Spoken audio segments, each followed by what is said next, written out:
welcome to the Ghosts of Harrenhal. My name's Simon. And I'm Mackelly. Thank you for joining us for episode 83 of our chapter-by-chapter book review of A Song of Ice and Fire by George Martin. Today we'll be discussing chapter 9 of A Clash of Kings, Arya Takes a Pee in the Woods 3.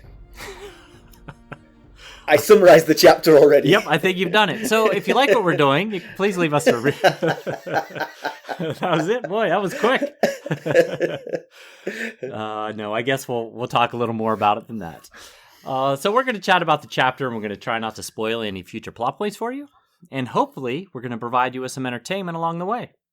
We'll summarise what's happened, discuss our thoughts on it, provide some useful background, compare it to the TV show, indulge in a little pedantry, and cover some reader mail. Be sure to check out the show notes. They'll provide some additional information that will be particularly handy if you're not reading along with us.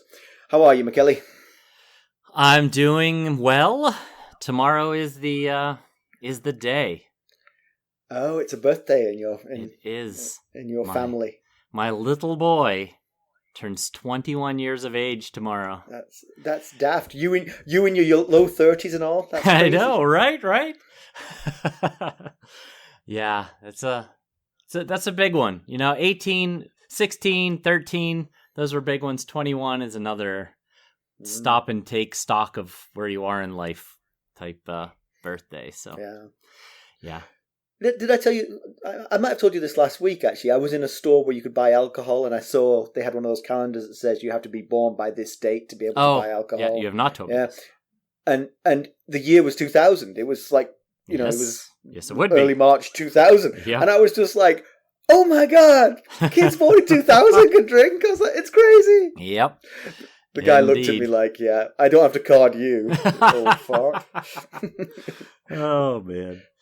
Well, Well, like you said, Stacey and I were rather young when we had Ethan.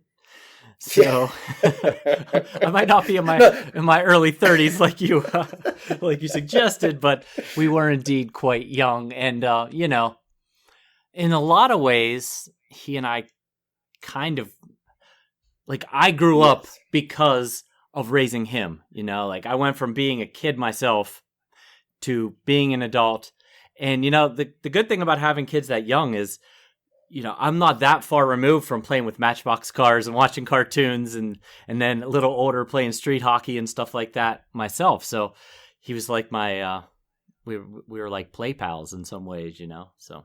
Yeah, that's a good point. I remember we were slightly old in our sort of play groups, and we always noticed it. We just noticed that all the other parents of kids the same age were younger than us, and it just felt a little bit. But I mean, me, I'm still young at heart. You are indeed. Yes. I do not act my age. No, not at all. If he wants to wrestle now, I'll do it, but he will win. But we actually noticed the exact opposite. Obviously, with Ethan.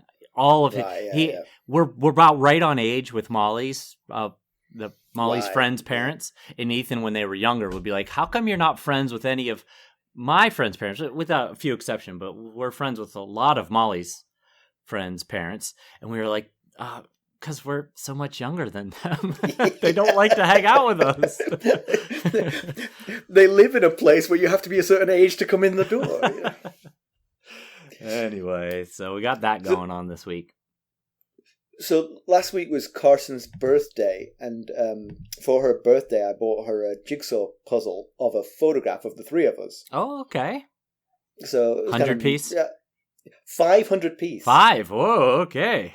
Carson likes jigsaws, and so and this is a nice picture of the three of us. So I was like, yeah, I'll do that. And we happen to be one of us is wearing a blue t-shirt, one's wearing a red t-shirt, and one's wearing a green t-shirt. So it's kind of like, it was kind of good for a puzzle as well. Yeah, sure. And I was tracking it because it was late, obviously, because I don't plan these things ahead of time. So it was a few days after her birthday. And finally it said it arrived. I was like, oh, great. So I went out to the mailbox, no sign. Uh-huh. And I checked the doorsteps and no sign. So I contacted the support and I said, look, it says it's arrived, but it's not here. And they said, well, sometimes it can take an extra day. So they said, just give it a day before we do anything. I said, all right, sure. They said sometimes they just mark it as delivered when it's still out on the truck or something. I was like, all right. Okay. So I waited an extra day and then I got back in touch with them. I said, I still don't see it. And they said, well, maybe it got misdelivered to one of your neighbours. I said, they said, do they know your name? And I said, well, we've been here a long time. Yeah, I would think most of them would know my name.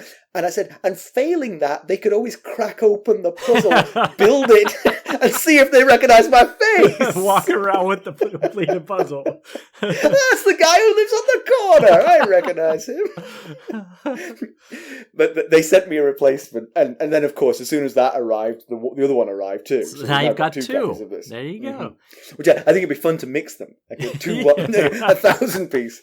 Figure that out, dear. But yes. Well, has she tried it yet? She's done it. She built the whole thing. It was hard. Because it was a very sunny day. It was on a beach in Florida, and it was a very sunny day, and so all the colours are very bright, and the shadows are very dark. Okay. And so it's kind of like all the 3 T-shirts. None of them have I think Lucas's had a bit of a pattern on it, but none of them have much pattern. So It's just like a block of that colour, and it's very, very difficult to put it together. I can see that. Yep. And we were all 3 wearing sunglasses, and they were kind of complicated to piece together, the sunglasses. Oh, yeah. Because they all looked similar. Your perfectly symmetrical faces and your chiseled jaw lines. You know, that's... Yes. Well, the 2 of them. This looks like jowl. That's Dad. That's Dad. All right, let's get down to business. How do we leave Arya? Last we saw of Arya, she was headed north with Yoren and the Night's Watch recruits. Gold Cloaks had come looking for a recruit, and Arya Poker-Face Stark had blurted to Gendry that it was she they were after. Turns out it was Gendry himself they were after. Yoren saw the Gold Cloaks off, but now he feels an urgency to get his recruits north as soon as possible. Why don't we give him the summary? All right. Well, the Night's Watch recruits have left the Kingsroad to avoid more trouble with the Gold Cloaks. Progress is very slow as the carts keep getting stuck in the mud. Arya spends her evenings evading the sentries that Yoren posts, her water dancing skills serving her well and allowing her to use the bathroom discreetly. Despite not being the primary target of the Gold Cloaks, Arya nervously and repeatedly looks over her shoulder. The boys speculate as to Gendry's secret. Lommy reckons he must be Ned Stark's bastard, which of course riles Arya. Their new route will take them around the western side of the God's Eye, where they can catch back up with the Kingsroad near Darry. Despite the wealth of supplies, they run out of food, but a couple of the new recruits are poachers, so they use their skills to keep the party fed. Arya herself grabs a rabbit and gets a leg to herself as a reward, which she shares with Gendry. The locals are not sharing their food, which irks Yoren. The poachers report that there is a party of soldiers with a spotted tree cat sigil in their path. Yoren doesn't recognize it, but regardless of who it is, he's avoiding contact. Another detour, 2 more days lost. Yoren reassures them that since the rest of their lives will be at the wall, there is no real rush. One night they witness a huge fire burning to their north. The next day they trudge through a desolate landscape. They find a woman with a severed arm and a small girl in a ruined holdfast. They take them in. The woman whimpers please over and over in pain, and the girl just cries. Their presence unnerves everyone, and Hot Pie admits to Arya that he never killed anyone, he just sold pies. The woman dies and is buried. And that night they camp with no fire. Arya drinks water in lieu of food and wakes needing to pee. Hot Pie stops her from sneaking out, not unreasonably telling her to pee by the tree that everyone else is using. He's been hearing wolves and doesn't want anyone outside the perimeter. Arya feigns fear and goes back to bed, but then she slips out of the camp on the other side from Hot Pie and goes further than usual to make water. Midstream, she's confronted by a pack of wolves, their eyes glowing in the dark. She reaches for Needle. One male steps forward, bares its teeth and growls, but then the pack withdraws. She goes back to Yoren and tells him the story of Nymeria, her wolf, not the original Not Nymeria. Princess Nymeria. Exactly, yeah. He reassures her that the only wolves to fear are the humankind. He says that in 30 years of recruiting, he's only ever lost 3 men, which is truly amazing to me. It is. Plus the fact that he remembers each one and how they died. That's right, he does, yes.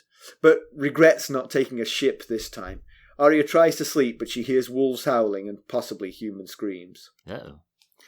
Yeah. No, that really is amazing because here's something. He could have bumped that number from 3 to 5 here because those two poachers, he's letting them range on ahead with the tools needed to poach. Right. I would say that they could avoid being members of the Night's Watch pretty easily here. Yeah, they just kept going. Just keep going. Right. You've got all you need to feed yourself. Go. Yes. Just leave. That's a solid point. Yeah. So we're back to the turmoil of war from the Smallpoke's perspective after 2 chapters with the Highborn and Cat chapter and Tyrion chapter and the lofty decisions made by the lords and ladies. Yeah, and somewhat I'm kind of disappointed. I mean, the whole of this chapter sort of paints the picture of the horror of war and the damage that's being done to the Riverlands by Tywin's army. Yeah. But it is kind of like there's not a lot going on in terms of actual action. Slow progress in a wagon is not the most thrilling thing to read. Indeed. Yeah. When we finished this chapter, we both didn't go, yes, we've got so much to talk about here. Let's go fake some reader mail. But Yoren is smart to avoid the trouble, no doubt. I mean, getting off the Kingsroad is the best way to avoid detection by those gold cloaks, I'm sure. But trouble would have been a more interesting read. You know, if Yoren was thinking of us, not his own hide, he might have stayed on the Kingsroad. Or at least bulldozed into that group of House Myatt men that are, that were convalescing on the road or wherever they were. But yeah, speaking of the gold cloaks, so they've gone off-roading off of the Kingsroad, and actually they've gone off-roading off of the path they were on, even further off-roading, to avoid the gold cloaks. I just wonder if it's still a very legitimate threat. I mean, how persistent are these gold cloaks to pursue this group through the war-torn Riverlands? And I mean, first of all, you're not outrunning anybody with this cart situation. True. So if they wanted to catch you, they would have done so by now. But if he turned pretty much directly off the Kingsroad once he saw off that first group, then maybe they've passed them by. Yeah, and actually going slow actually helps at this point because they'll really have given up by the time you get back onto the Kingsroad. Right, yeah.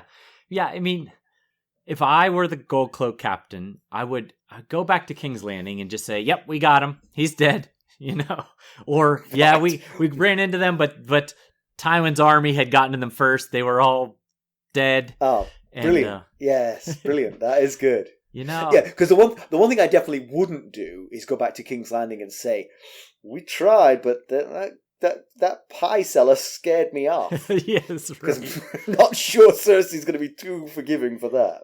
I don't even know. How much does she even really care at this point? She's got a lot of things to worry about. I mean, he's headed to the Night's Watch anyway, so when he takes the Black, any claim he has is gone. So they should be speeding them along. They should have an escort for him to get him there so he can take the Black. But then also, Jocelyn Bywater is now the commander of the Gold Cloaks, and he won't care anyway because... Right. He would actually, when they got back, they would see him first, and he would say, all right, I'm in charge now. What have you been doing? Oh, we were going up to get that the king's bastard and kill him. And did you succeed? Well, we were going to tell Cersei yes. Well, okay, so you didn't? Right, we didn't. Okay, it's fine. I'll say you did. You get back to work. Never even see Cersei. Right, yeah. Just jump back into your daily routine, Yes, she has no way of verifying it, so... Right, yeah. Oh, yeah, they brought his head, but I just put it on a spike. Yeah, sorry. It's that one. That one there. Just grab a head, yeah. Exactly. But that... It takes me to a whole another thing about the traveling situation is, so Arya says, at the very first paragraph of the chapters, that it's the wagons that are slowing them down.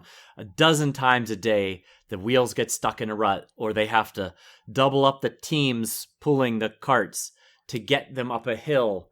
And it almost feels like pedantry to me that these carts and their goods cannot be worth the trouble.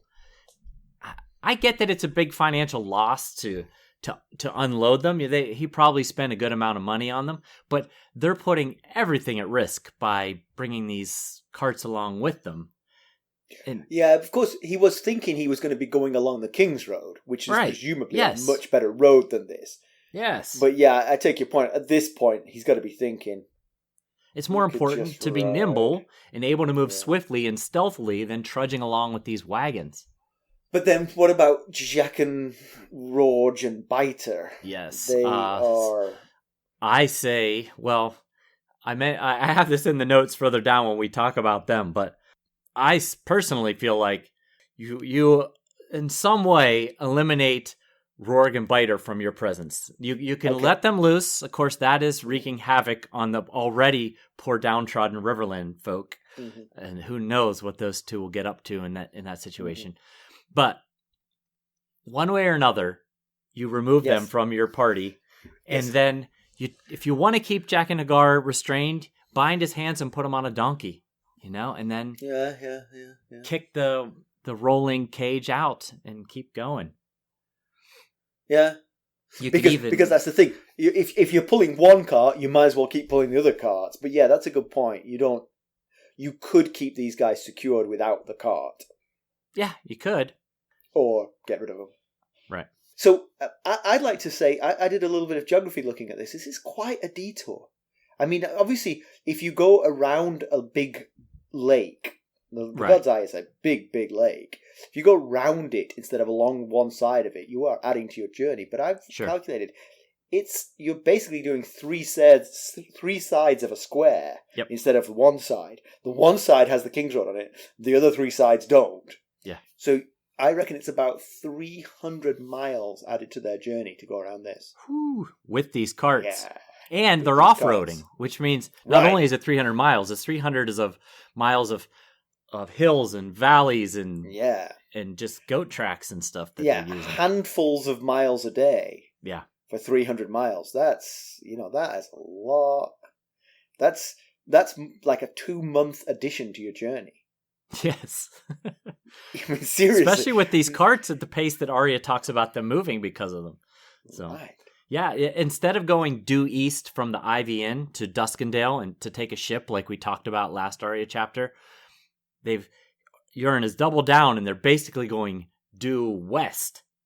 And they're going to cut south across the bottom of the God's Eye, then up the west side of the God's Eye, and then cut, I guess, kind of northeast over toward the Kingsroad again. And one of the strongholds, if they make it around the southern side and up the western side, one of the strongholds they'll run into or be fairly near is on the sides of the God's Eye. I mean, is Raven Tree Hall.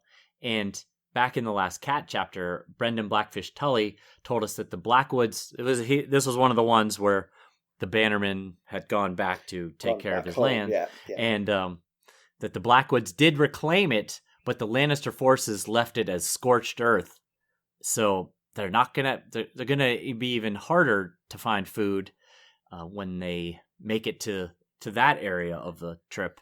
Yeah. And of course they don't really know it, but I mean they're heading more and more into the teeth of the Lannister forces. Yeah, which I'm sure Tywin doesn't really. I mean, maybe on some levels Tywin would care about Gendry, but he doesn't know about Gendry. Right. He certainly would care about Arya, but he has no reason to expect to find Arya in this group. Yeah. But he doesn't care about the Night's Watch, so he's not going to idly watch all these supplies go by. He's going to liberate them. Yes. You're just doing a very arduous delivery of goods to Tywin Lannister. You're right. You might as well drop them at this point. As soon as they left the Kingsroad, they might as well have just dropped them. Not that they were going to probably be able to make it all the way up the Kingsroad with them intact, but at least it would have been faster going. Now that you're off-roading, you got to drop them. But then I was thinking that if they go up that west side of the God's Eye, they're really not that far from River Run. And now Yoren might not know the Starks are River Run, but he does know that Arya is a relative of the Tullys. And we get the picture in this chapter that he's starting to realize, oh boy, this is a different situation than anything I've dealt with to this point in 30 years of doing this job. Yeah. So if I were him, I would make it to River Run and then ask for an escort up to Seaguard, or an escort to cross at the Twins, go to Moat Cailin. The Starks would be thrilled to get Arya back. I'm sure they'd be willing to do whatever to help him get safely to right. Moat Or Cailin. the Tullys would, if the Tullys were there. But is he working off his prior knowledge? I mean, presumably, when he left King's Landing, Riverrun was besieged by Lannisters. So yeah, he might not know that. He might not know that siege has been lifted, so he might be thinking, I can't possibly do that, because I'll be walking into the teeth of the enemy. Did they, in that Ivy Inn, during the conversations when they were talking about Robb riding Grey Wind into battle, did they talk about They might have him winning the battle and freeing Riverrun? I can't remember, but I do remember them talking about him riding Grey Wind into battle. So they're in a forest south of the God's Eye. The food's harder to come by. The remaining crops are being protected because, I mean, to be fair to the locals, I mean, lots of crops have been destroyed. Yeah. And winter is coming. Yes. So they are defending these crops like their life literally depends on them, which it does. Yeah. And one thing we learn about this time in the chapter is that all of the Night's Watch recruits' food stores have been eaten up. Everything they bought along the way is gone, and now they're just foraging for food. And that it feels kind of like the undercurrent of the chapter to me. And it's something that we discussed in the previous Arya chapters. How are they going to eat in this ravaged Riverlands? And then I was thinking, if all the Riverlands are in similarly bad shape, that's really not good for this upcoming winter.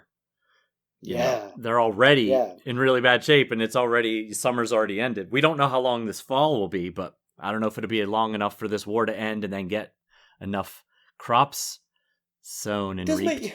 It does make you wonder about the growing of crops, because I mean, crops obviously on Earth with regular seasons have a sort of pattern of growth and harvesting. Right. Yeah. But if the seasons don't change very often, I mean, can you harvest again and again and again? I mean, you must be able to, obviously. I guess so, yeah. Because then you're going to have possibly several years of winter where you can't harvest at all. Right. And so I wonder if through the autumn you are able to regrow more crops and get them into storage, perhaps with lower yields than you had in the summer, but at least something. Yeah. At least the good news is that at the moment, the rest of the realm is mostly untouched, aside from the Riverlands, which is a mess. Right, yes. And then in the north, they might have the opposite problem because they probably have been growing crops, but now they possibly don't have enough people to tend to those fields. Right, because they're right. in the Riverlands. Yeah. So discussion then rages around why would the Gold Cloaks be after Gendry? He said he never did anything to the Queen. He did his work, and then one day his master, whose name was Mott, says he's got to join the Night's Watch, so he's going to join the Night's Watch. And I mean, and then he probably added, and two king's hands and the king's brother came to visit me on separate occasions and ask me questions about my mother. I mean, but that happens to everybody, doesn't it? Isn't that part of the census, the King's Landing census? The thing is, you always assume your own experience is difficult, you know. Right. Just can't help it. You know? He's a young kid. What's unusual about that? You guys haven't been talking with Jon Arryn or Eddard Stark or Stannis Baratheon? Wait a second. Maybe there is something special about me. So Yoren is really mad about being charged for the food he's stealing. And he's too angry even to eat. He paces and doesn't sleep. And I think you made this point. It's not just the disrespect of the Night's Watch. We'll be right back. Hello, friends. Are you ready to make some unforgettable memories? Well, if so, consider the Marriott Bonvoy program. Discover the perfect destination for your summer getaway and unlock exclusive deals on luxurious accommodations. With our affiliate partnership, you'll enjoy unbeatable savings and a seamless booking experience. Don't let summer slip away. Visit Marriott Bonvoy today and make this vacation season one for the books. Use our Ghosts of Harrenhal affiliate page to check it all out and buy Bonvoy points or give some as a gift. The link to our page is in the show notes. Right. I mean, he's been doing this job for 30 years, so he's got to be pretty used to that treatment. It's not like suddenly people no longer respect the Night's Watch on this last trip here. Right. So to me, it felt like he was starting to fear that he's made a mistake and he's going to get them all killed. I felt his I felt his concern for his responsibility in putting all these men and Arya in this situation. And he makes several comments to back up that feeling in his conversation with Arya at the very end of the chapter. Yeah, that's right. Because he did tell the Ivy innkeeper that he thought they'd be fine. But yeah, I mean, you're absolutely right. When progress is this slow, and so much of the arable land that you were going to rely on to feed yourself has been destroyed, then your prospects have diminished considerably. And you're absolutely right. It must be weighing on him. Like, what have I done? But you have come up with a good solution. Get rid of the wagons. Yes. There's no reason. It certainly would help. The Night's Watch will be glad of these people if they get these people to the north. Right. They don't get their ravens, so they don't get their iron, you know. Yeah. They could maybe buy that stuff in the north. Yeah, yeah. Just let the ravens out and tell them to go to the wall. Right. Fly, my beauties. Good point. Yeah. It just... even the part where he goes around the group of injured soldiers, you know, rather than riding by them, it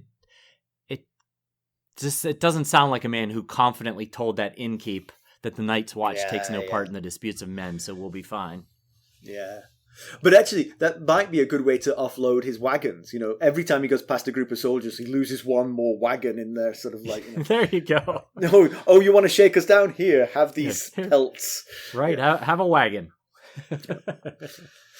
So the poachers report back that they've seen these men in the road ahead of them, and they say that the sigil is a spotted tree cat, which sounds like a leopard of some sort. Yeah.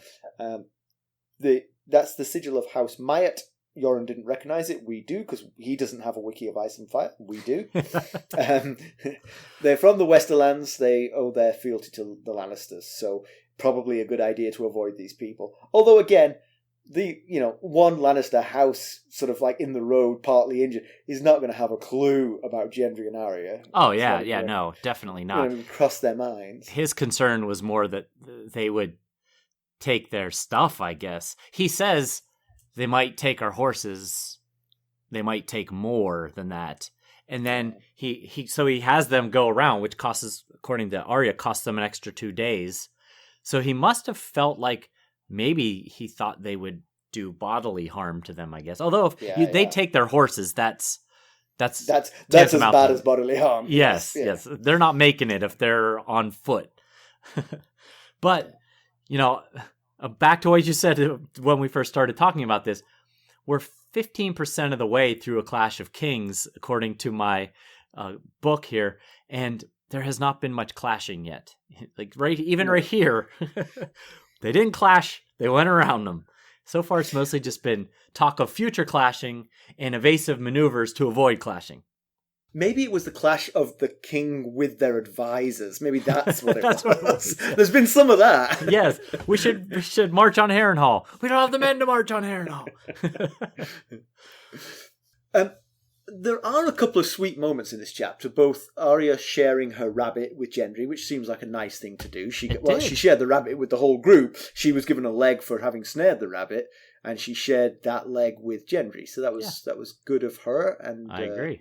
And then Hot Pie opening up to Arya as well. When they find the woman and the child, the whole atmosphere of the journey becomes much more somber and unpleasant. And the children, because they are some of them children, are disconcerted by having the crying woman and the crying child in amongst them.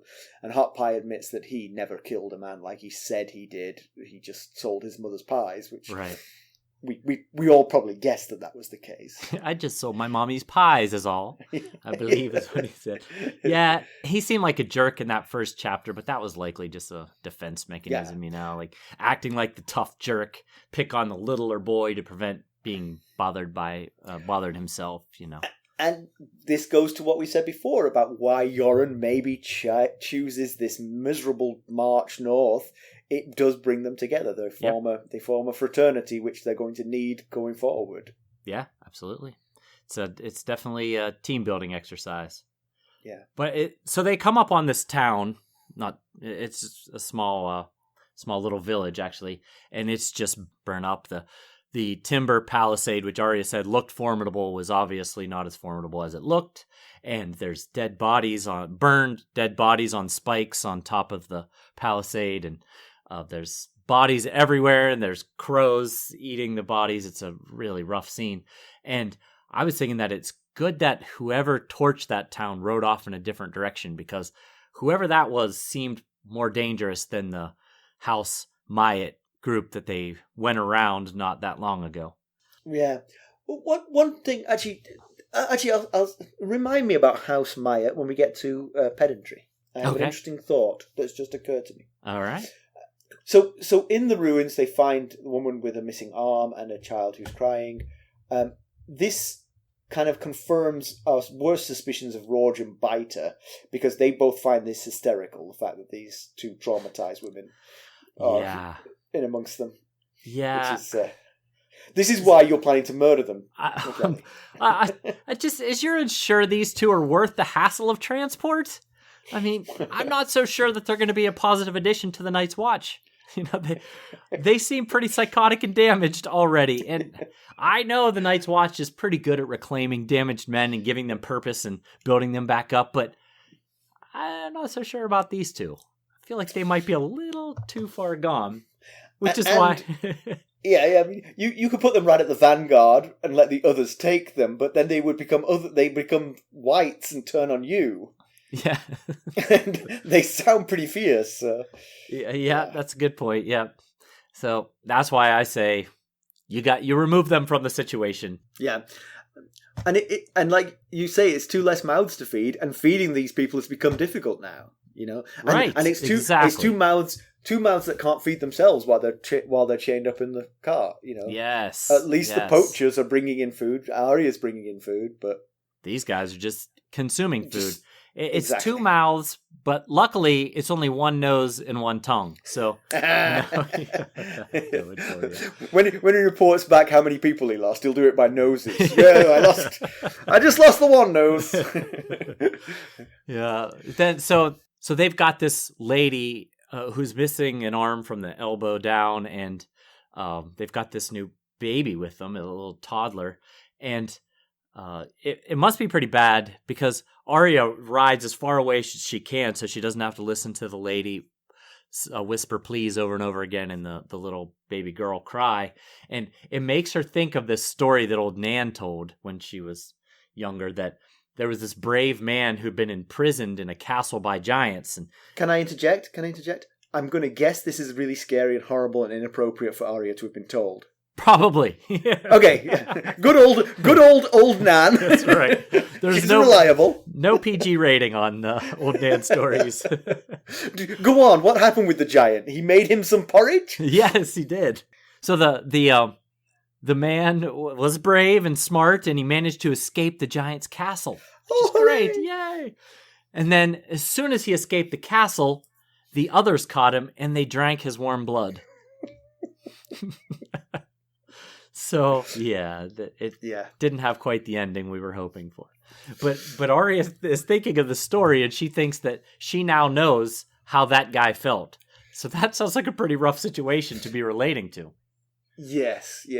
Although honestly, I would say it's kind of the other way around for her. She's definitely gone from a terrible situation to a bad situation. You think King's Landing was worse than where she is now? Yes.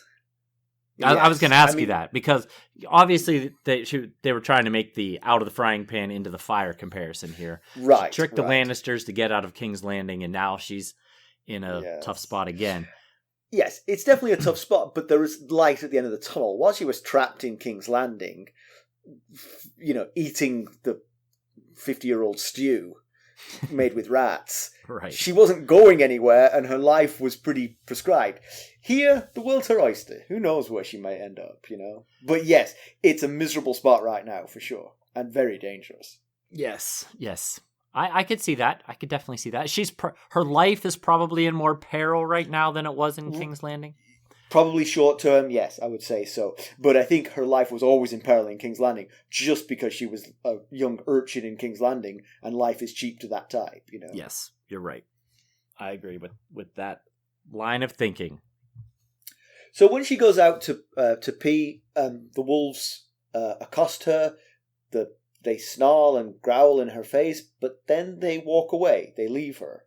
She's groping for Needle. Maybe she scared them away, but that's not the sense you get. You get the sense that the wolves went, okay, let's leave this one. She's one of us. Possibly. Or something like that. Some recognition. But it's not said. It's just they didn't do anything but back away. Yeah. So first of all, raise of hands, who thought this was going to be a Nymeria reunion? First time I read it, I thought for sure she was going to meet back up with Nymeria here. I was excited for it, and then the wolf growled and ran off, and so did the rest of the pack, and I was disappointed. But then, going to your point, what you were just talking about, we've seen the Stark kids have connections with their dire wolves, especially Bran, and we know Robb and Grey Wind fight and battle together, so they obviously have some sort of really strong connection. And I wondered if possibly Arya unwittingly made some sort of connection with the pack leader, like you were saying, like this one's one of us, Right. So we are assuming that this is a branch of Nymeria's pack. I would, based on what we heard in the IVN from that, Right. I don't think it was the actual innkeep, but during that scene when they were in that inn, it seems like Arya runs the large pack, and this is a smaller segment of it. Because what they said was that there was a giant she-wolf who was the leader of the pack, and they were terrorizing everywhere around the God's Eye. Yes, right. And so here we are near the God's Eye, and a wolf pack is there, but doesn't actually attack. And so, that's what I thought too. It feels like she's close to Nymeria now, and somehow the pack recognizes her as a friend and leaves her be. Yeah. Or either that, or maybe the more mundane answer, the whole pack had just eaten their fill at the burned village, so they weren't hungry at the moment. And they were just like, she's not a threat, let's leave her alone. She smelled of pee, because she was literally peeing. So, leave her. So, but yes, I mean, hope springs. I mean, it definitely feels like Nymeria is in the wind and nearby. Yeah, maybe the reunion is coming. That's that would be pretty cool, because she could certainly use a large, powerful dire wolf's presence right about now. Yeah, and presumably Nymeria is actually the scariest of the wolves now, because right? She's lived rough for a while, whereas the others have all been castle. Imagine that escort. I guess Grey Wind has been in battle now. Yeah, true. Yes, he has been battle tested. But imagine that escort. Nymeria and her many packs of wolves that she leading this group like a police escort through the Riverlands here. Your injured House Maya crew might leave them be. They might get off the road. There's some people coming that we can terrorize, but they've got like 200 wolves with them. Okay, let's hide in the woods. So the last conversation comes when Arya heads back after meeting the wolves, and she talks to Yoren. He admits to what Mackelly was accusing him of having serious doubts about their safety, and she tells him she was afraid of the wolves, but he makes the point: the only wolves you really need to fear are the ones who are, in fact, wearing man skin. Yeah, because they're the ones who'll kill you for no reason. Yeah, but then he says he maybe should have left her and the rest where he found them, that they were safer in the city, and that's when he tells the story about having only lost 3 men in around 30 years.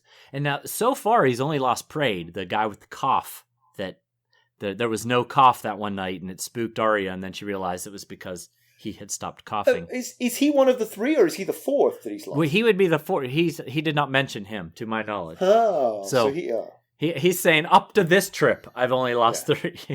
So this trip is going very badly for me. So he's only lost 1 at this point. So it's just more of the feeling of like that I was talking about, that he fears what's to come, that he's talking about. I've only lost 3 so far. If he was feeling like this is just the normal trip, this is the way it goes when we make this trip, he probably wouldn't be talking like that. So yeah. And he also admits that he probably should have taken a ship, and obviously we agree with that. Right, but that was our idea. He stole it. Yeah, we may have had an idea that this was coming. That's true. That's true. We might have had the hand tipped a little bit in our favor. Of course, presumably never in that 30 years has his crew been pursued by powerful people. I mean, occasionally sort of like a brother or a son might have chased after it to try and free their father or brother or whatever, but to have powerful people trying to prevent you from heading north and a war, it's an unusually bad time to be trying to do this. Yes, he's got multiple issues to deal with here. But you can understand, as much as I complained about him not taking a ship and the fact that he should have taken a ship, you can understand that 30 years of conditioning of this routine, this is how we go, we do this process, this is how it works. You could understand how he might not have realized until it was too late, this isn't like the other times. This is a really bad situation we're in right now. Yeah, and again, for the same reason. 1, he wasn't expecting pursuit. 2, he maybe thought that the Kingsroad would not be involved in the war. He could just head up the Kingsroad and never see any signs of the war. Right. Yeah. Because it was in the Riverlands. The Kingsroad does run through the Riverlands, but through the easternmost part of it. Mm-hmm. So it was entirely possible he didn't expect to run into any trouble. Yeah. That's a solid point. Yeah. But then the final line of this chapter felt very ominous to me. It's something like, she hears wolves. This is Arya. She goes, Yoren tells her to go to sleep. She does try. She lays down. But she can hear wolves howling. And then she can hear another sound, fainter, no more than a whisper on the wind, that might have been screams. Now, of course, that could be the mind of a traumatized child playing tricks on her. Or it could be foreshadowing, Or it could be literal. Yes. She might literally be able to... Yes. Could be literal as well, yes. Regardless, though, it felt like an ominous sentence to end this chapter on. Yeah. All right, so background. I'll take House Maya because it's going to be quick.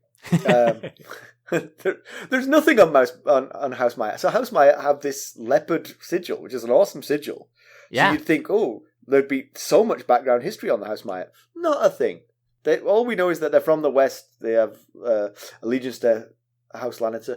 We don't know a single person from House Maya. We don't know where their family seat is. Yeah, I found it odd too that this house was introduced here, not by name, but they didn't say it was House Myatt. They didn't know, but we know it was House Myatt. But then absolutely no background information at all on them. Yeah. We'll be right back. This episode is sponsored by Audible.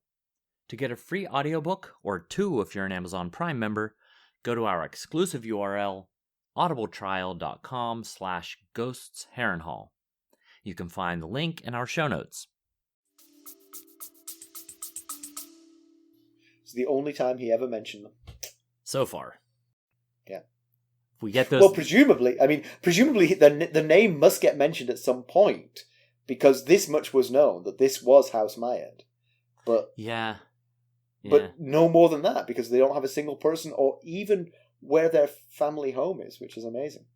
Give me some background that pads this story, then. Okay, well, so since our little band of travelers here are in the woods south of the God's Eye, I thought I'd talk about a battle that took place right here in these woods about 160 or so years ago, called the Battle Beneath the God's Eye. So in 42 AC, then Prince Maegor Targaryen was in exile in Pentos when his older half-brother King Aenys I Targaryen died. King Aenys was Aegon the Conqueror's son. After the king's death, his aunt, Dowager Queen Visenya Targaryen, flew on Vhagar to Essos to bring the news to her son. Maegor then returned to King's Landing and claimed the Iron Throne.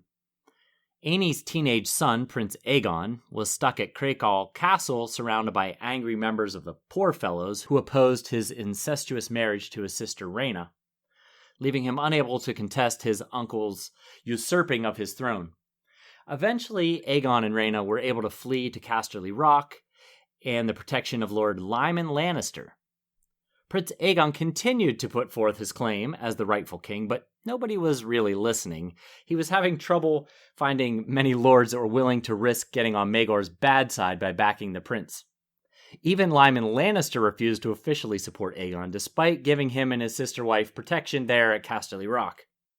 The prince and princess used a trip that Maegor took to Old Town to sneak into King's Landing with the aid of Maegor's court members who had grown tired of the king's cruelty, or maybe his misunderstandings. It's hard to tell sometimes. Thank you. Princess Rhaena claimed her dragon Dreamfire, and Prince Aegon claimed his father's dragon Quicksilver, before hightailing it back to Casterly Rock. Eventually, Aegon managed to gain some support from Westerlands, Riverlands, and even some Vale lords, led by House Piper of Pink Maiden. Even Lord Frey joined Aegon's cause, so clearly this was pre-Walder Frey. He would have never picked a side this early. He's old, but he's not this old to have been alive back then. Despite his rise in supporters, none of the great houses, and by great houses I mean with a capital G, the Starks, the Baratheons, the Lannisters, had backed him yet. Although Lyman Lannister did send his bastard son Tyler Hill to aid Aegon, along with 500 men from Lannisport. In 43 AC, Aegon felt he had gained enough support to officially denounce his uncle as a usurper and make an official claim as the true king. He led an army of 15,000 through the Riverlands on the back of his dragon Quicksilver. However, Lords Harroway and Tully supported Maegor, and Sir Davos Darklyn of the Kingsguard marched north from King's Landing with 5,000 men. Lords Peake, Merryweather, and Caswell marched on Aegon's force from the Reach as well. And despite having the largest single army, Aegon refused to take on each of the smaller armies advancing from all sides individually, as he was urged to do.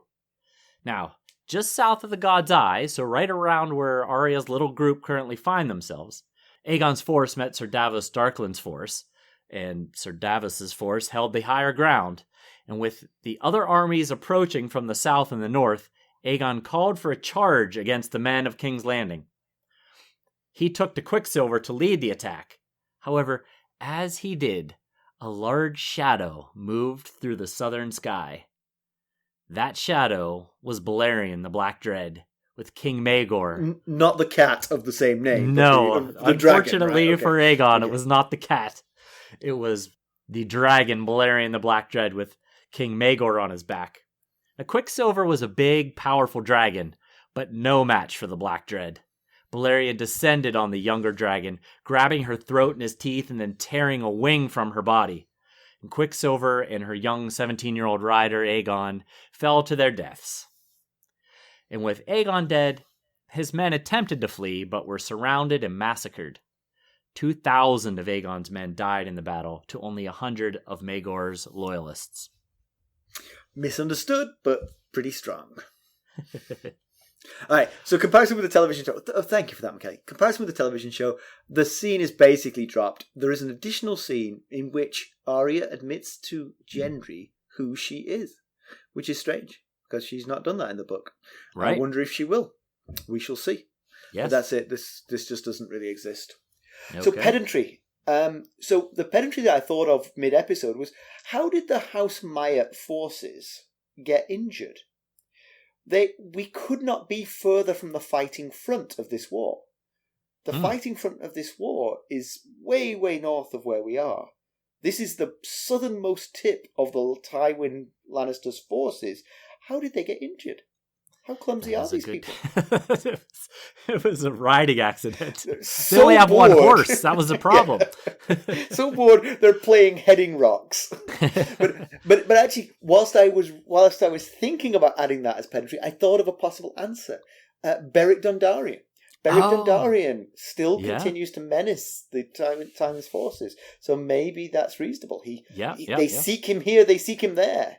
Sometimes in the north, sometimes in the south. He's always, so that did actually make a little bit more sense than I realized. So Yeah, I'll back off. Very much could have been Beric and Thoris and the gang. Yeah. But what else you got? I mentioned the poachers could just leg it. That's what I would do if I was them. And again, it is such a detour. Even if the roads were good, a 300-mile detour. Wow. Oof, that's a lot. That is. Yeah. That ain't nothing. No. All right, what have you got? Well, it's just something that Yoren said to. So I think we've mentioned it a couple times. The field hands are very protective of their crops. And there's one time when they see a man up in a tree with an arrow and with a bow and arrow watching them very closely until they ride past. And Yoren is kind of grumbling about the fact that he's up there watching them so suspiciously. And he says something along the lines of, see how he likes it up there when the others take him. He'll scream for the Night's Watch then. And I thought, man, if the others make it south of the God's Eye, then the Night's Watch... that tree. The Night's Watch have failed miserably at their mission. And I can't imagine that there's any of them left to scream for at that point. Well, it's a very solid point. But you could argue that he's saying, I really wish I had funded the Night's Watch better. Yes, I wish I'd fed them more, Yes, they could have gotten more men up there and protected us better. Exactly. Or he could be thinking, why did we send all that men up there to be on the southern side of the wall, and then they all decided to go on the northern side of the wall? He would have to be acutely aware of what was going on, but yes, I take your point. Reasonable News and notes. Oh, I'll take this first one. Listener Steve really liked the Tium story from last week, and he shared a story. I think it's 2 weeks ago. By the is time it 2 weeks ago? This Okay, episode. sorry. Yes. He shared a story of his uncle from Georgia coming to visit him in Michigan. Yeah, I think it was Michigan. Yeah, right, and ordering iced tea. And the waitress hearing a much ruder word than he meant. Asked. Yeah, So. and having lived in the South for 20 plus years now, we don't, true Southerners don't even call what we in the North would call iced tea. Iced tea, they call it sweet tea. Right. So he was probably just trying to do her a solid in the first place and call it iced tea like they do in the North rather than sweet tea. Which is what they call it down here. Kind of a sweet tea. I've never heard your Southern accent before. That's good. It's not. It's not, no. Yes, so thank you, Steve. That was a funny story. Appreciate that. So as for the review, why don't you read it? Because I got it off of Apple Podcasts Ireland. And so very nice. You have the closer to the Irish accent of the two of us. Mm-hmm. Everything's relative. So this is from B-Boy2K11, and it's called As Good as Wine. Which sounds nice. It's expensive wine. Yeah, I can see that. I mean, like a cheap bottle of Red Plonk, perhaps. Yes. Which is all. I mean, there's room for that. Believe me. Absolutely, there's room for it. sure. I mean, yeah. we're not highfalutin champagne. I admit it. So. The review goes, listening to these two has me looking forward to going about my chores around the house. Again, most important demographic for us. That is people doing indeed. chores. Yep. I've been binging for a few weeks now, loving every minute of it. I've learnt so much lore in their background info section. That's you, Mackelly. And sometimes gained a whole new perspective from their analyses. Their personalities shine through by way of friendly banter. The quality of each episode content has remained top-notch. Well, thank you very much, B-Boy2K11. I really appreciate it. Thank you. It was great. That was fantastic. Yeah. And then finally, so just wanted to mention that we've mentioned our Discord server that we've gotten up and running thanks to a listener that has taken the reins on that. But the invitation link to our Discord server is in every episode's show notes or the main podcast website. So if you're wanting to join and you're not sure how, go to our show notes, go to the main podcast website. The link is in there. Great. Thanks. Although that's not entirely true because I only started doing it in the past few episodes. So, like I started from the beginning and have worked like through episode 10, adding it. But episodes like 11 through 70 something, nothing. So Gotcha. Understood. So concluding, Arya's heading north. Her spirit animal is out there, wild and free. yes, I'm not saying her spirit animal necessarily is Nymeria. She is wild and free right now, Right, although she's yeah. not. But wild and sort of like very much in danger. right. But yes. but she is honing her own skills. I mean, the things she learned from don't tell me I've forgotten his name, Syrio Forel. yes, Syrio Forel. She's honing those skills because she's doing the water dancing moves to get out to do a different water dance when she gets out, basically. Yeah, absolutely. She's getting, she's chasing rabbits like she used to do with the cats. So, yeah. Plus, she's doing a lot of riding and stuff. A lot of good, useful skills she's developing. One thing I will say is that there must be some suspicion as to her gender. I believe she's 10 years old at this point, which is young enough. She's 9 or 10. She was born in 289 and is 290. She will have her 10th birthday this year, yes. Yes, so, at some point, depending on where it lies, yeah. That's young enough to keep up a ruse for a few hours, maybe. But if you hang around with a 9 or 10-year-old, I think it becomes apparent what their gender is. Yeah, I haven't really thought about it before, but yeah, I guess so. And she's got to be suspicious about going to the bathroom. Yeah. I guess she just has to hope that everyone is too occupied with all the chaos that nobody's really noticing details like this. Yeah. But it is nice to see that the relationship with the other recruits is softening. Yeah, absolutely. They are really becoming a group, I mean, except for Rorg and Biter, but... Yeah. You don't want to be friends with them. No.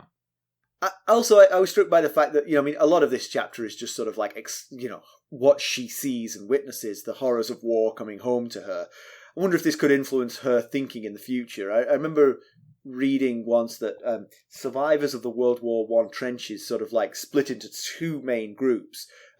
Half of them became quite pacifistic and sort of like fought against wars. They were like, we should never do this again. Never want to do this again. Nobody should ever be put through this type mindset. But the other half became more belligerent, more violent, and sort of more prone to war. I mean, Hitler himself was a World War I veteran, and he was in the trenches, and so he was in the second camp, not the first. Oh, okay. Just to be clear. Yeah, fascinating insight there. Yeah, so I don't know how Arya will turn out. Maybe she'll become a violent monster because of the things she's seeing. Or maybe she will become a force for peace in the realm. Yes, she definitely has, like I've been saying, I said it the very first thing that I said after the summary is, she has a very different perspective from all the other POVs at the moment on Westeros.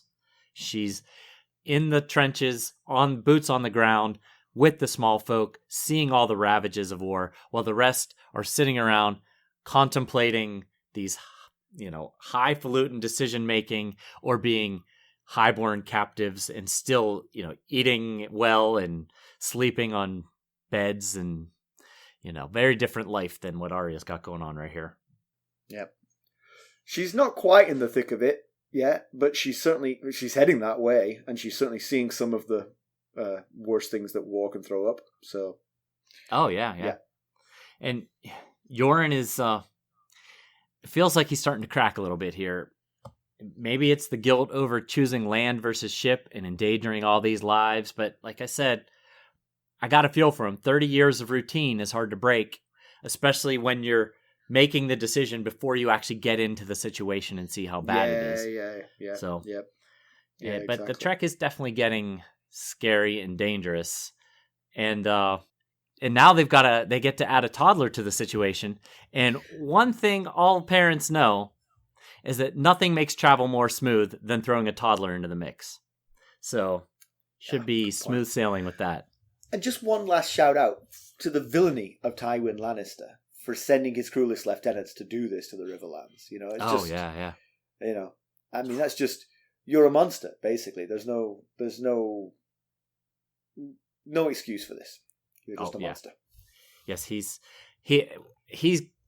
getting exactly what he wanted, though. He wanted to reduce Robb's forces by causing the Bannermen to want to go protect their families and their lands. Yeah.